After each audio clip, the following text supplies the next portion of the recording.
Actuellement, la RDC manque de l'argent pour soutenir leurs joueurs pour les éliminatoires de la Coupe d'Afrique des Nations 2025. Actuellement, la RDC manque de l'électricité. Mais je vais vous montrer une vidéo pertinente que nous allons regarder ensemble. On va écouter ensemble. C'est une personne qui m'a envoyé cette vidéo. Et ce que nous allons faire, c'est quoi? Je vais balancer cette vidéo ici. Et nous allons écouter ce qu'ils sont en train de dire. Et vous allez voir vous-même que la RDC, c'est un pays qui ne peut jamais manquer de l'électricité. La RDC, c'est un pays qui ne peut jamais manquer l'argent pour...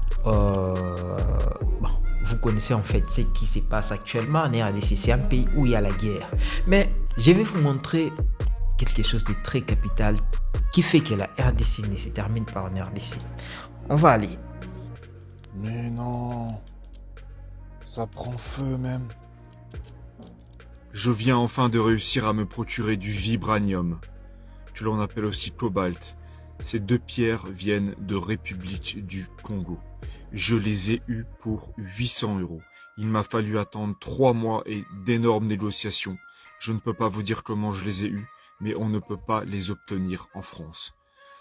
Cette pierre a pour la particularité de produire de l'énergie, de produire de l'électricité.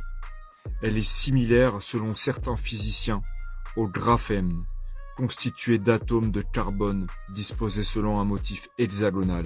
C'est l'une des substances les plus fines jamais fabriquées, à la fois extrêmement flexible, au moins 100 fois plus résistante que l'acier. On va tout de suite faire ensemble le test de cette pierre que je viens de recevoir. Allez, c'est parti. On va donc tester ensemble ce vibranium. Wow, c'est incroyable la réaction entre ces deux roches. Oh, effectivement.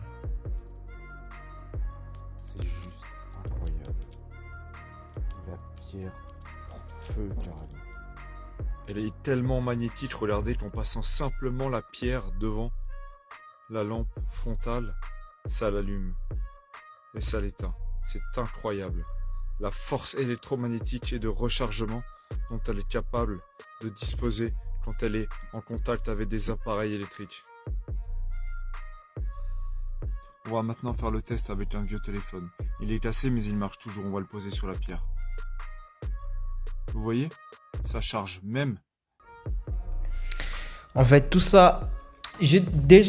moi j'ai un appareil ici, j'ai un Samsung je crois, je le charge avec en fait un chargeur sans fil.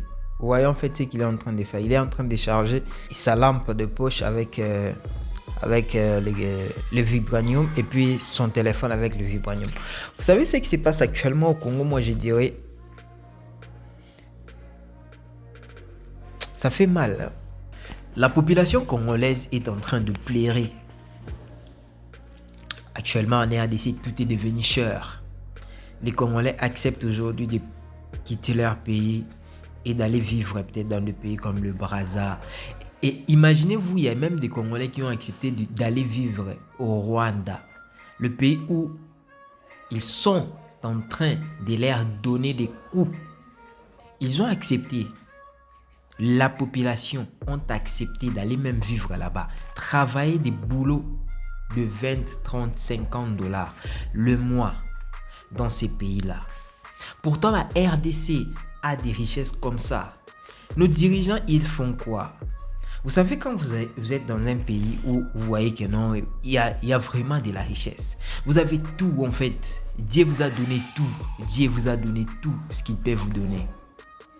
Mais malheureusement, la RDC est un pays aujourd'hui le plus pauvre dans le monde. La population congolaise, n'en parlons pas. Le gouvernement congolais, déjà je dirais que les députés sont des salariés, comment dirais-je, des employés le plus bien payés. J'avais entendu 21 000 $, c'était en 2017, 18, 19, 20, 21, si c'est 2018, 19, 20, 21 et tout. Actuellement, j'ai entendu parler de 33 000 $. En fait, pour les le député.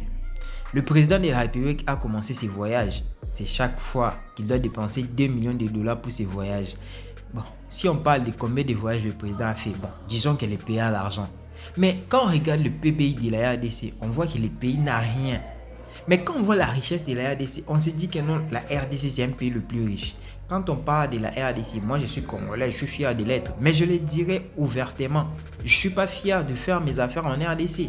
Parce que moi, comme je suis un jeune comme ça, je l'ai dit, je ne peux pas venir encore pour investir en RDC. J'ai investi dans d'autres pays. Mais pourtant, la RDC, c'est un pays où si tu investis, tu peux gagner grave. Mais il faut seulement faire du mafia.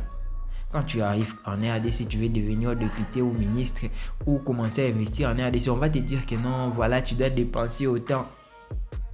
J'ai pensé commencer à faire des affaires d'importation, exportation en RDC. Mais je vous jure, les taxes ainsi que des frais dont je dois payer, j'ai eu peur. J'ai accepté de me dire que non, je préfère d'abord arrêter ces projets. Parce que ça fait trop mal. Ça fait trop mal. Dans ton pays, tu as peur de rentrer. Il y a un adage qui est beaucoup plus pratiqué au Congo. Qui n'est pas pour Nabana Kin. RDC ça pour Nabana Kin. Si tu ne vis pas à Kin, tu ne peux pas vivre. Peu importe tu viens de l'Amérique, peu importe tu viens de l'Europe, tu ne peux pas vivre. Et pourquoi? Parce que tu vois, les Kinois, ce sont des hommes, ce sont des êtres humains qui peuvent se réveiller comme ça avec 0 francs. Il se réveille, il part, il sort, il fait tout ce qu'il peut faire. Il rentre à la maison avec 0 francs. Ça fait trop mal. Mais comment est-ce qu'il trouve à manger? Vous devez vous poser des questions. Vous pensez qu'il y a de l'agriculture en RDC? Non. Vous pensez qu'il y a à manger en RDC? Non. Mais la RDC, c'est un pays où il y a le sous-sol le plus riche dans le monde. Moi, je parlerai des pays arabes. Je parle de la Tunisie, du Maroc, de l'Algérie. Ce sont les pays les plus pauvres. Sous-sol, rien. Il n'y a que du sel. Mais regardez ce pays-là. Est-ce que vous allez le comparer à la RDC? Notamment, j'avais fait une vidéo. Je parlais de la Burkina Faso.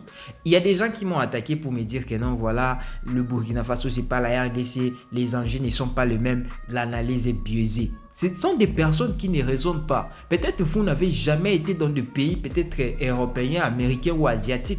Et vous parlez des choses que vous ne raisonnez pas. Parce que vous avez un Moulouba au pouvoir ou vous avez un Congo au pouvoir. Vous commencez à parler des choses. Moi, je ne parle pas en tant que Moulouba. Je ne parle pas en tant que Moukongo. Je parle en tant que Congolais.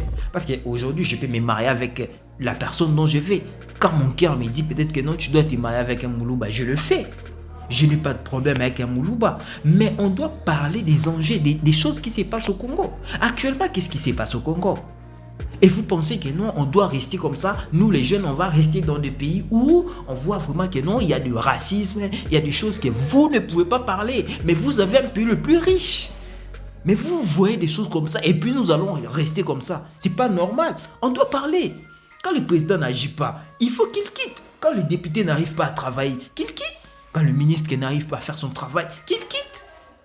Mais c'est quel pays où les gens sont en train de voir la pauvreté, voir des choses qui ne marchent pas, ils vont rester comme ça, bouche bée. Non.